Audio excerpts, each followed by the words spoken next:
220 years, 220 సంవత్సరాల క్రితం వాళ్ళు ఇల్లు కట్టుకుంటే అప్పటికి ఇంకా ఇప్పటికి కూడా ఇంకా చిక్కు చెదరలేదు.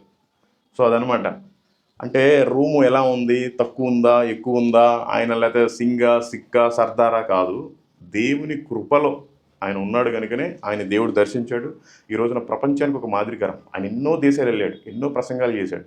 కానీ చివరికి మాత్రం టిబెట్ ప్రాంతానికి వెళ్ళి బోధ చేసి వచ్చేటప్పుడు మంచులో కూరుకుపోయాడా ఎవరికి తెలియదు, ఎవరైనా చంపేశారా ఎవరికి తెలియదు, లేకపోతే దేవుడే ఆనోకు ఏలియాలాగా తీసుకుని వెళ్ళిపోయాడా తెలియదు. దట్ ఈస్ సస్పెన్స్ నా సార్.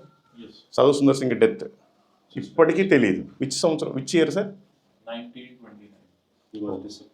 1929లో ఆయన కనపడకుండా పోయాడు. అది పరిస్థితి. దట్స్ ఇట్ నా సార్. నన్ను ఆశీర్వదించిన నీ ప్రేమకు ఎన్నో మారులు తృణీకరించిన దీవించిన నీ కృపకు అర్హత లేని నన్ను ఆశీర్వదించిన నీ ప్రేమకు ఎన్నో మారులు తృణీకరించిన దీవించిన నీ కృపకు వందనాలు. I want power. This place powerful place, that's why. అది. సో సాధు సుందర్ సింగ్ గారు ప్రార్థన చేసుకున్నారు కనుక మనం కూడా ప్రార్థన చేసుకుందాం. ఆయనకి దేవుడు దర్శనం ఇస్తే మనకు కూడా ఇవ్వాలని ఆశిస్తున్నాను, కోరుకుంటున్నాను. Okay, thank you.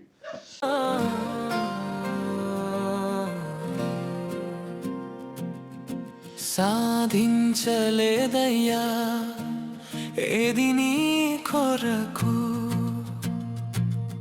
ప్రయాసపడలేదయ్యా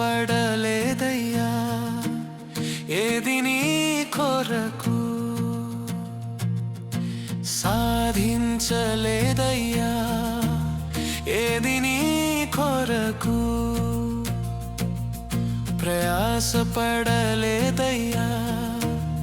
ఏది నీ కొరకు. ఇకనైనా నన్ను